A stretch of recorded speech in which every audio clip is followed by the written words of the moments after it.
Role ng ERC ay hindi nagtatapos after it gives approval or grants the rate of a particular utility like Meralco.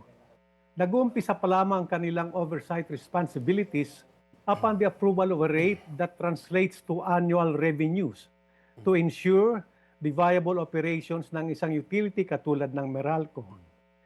Dapat tuloy-tuloy ang oversight responsibility ng Meralco upang masiguro na yung inaprubahan na rate ay mapunta dun sa exact purpose upon which the rate was granted.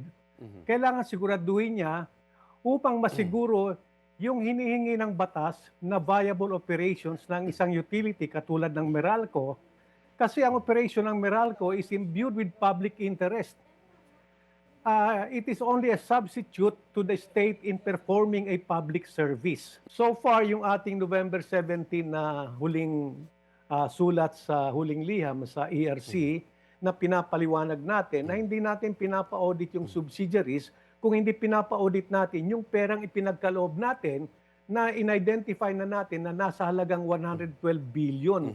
Yun ang nais natin tutukan ng ERC upang maproteksyonan yung perang kanyang ibinayad sa Meralco na dapat ay mapunta sa serbisyo sa consumers.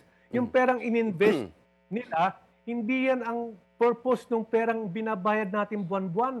Hindi po tayo nagbibigay ng pera sa Meralco para ma-expand yung kanyang interest.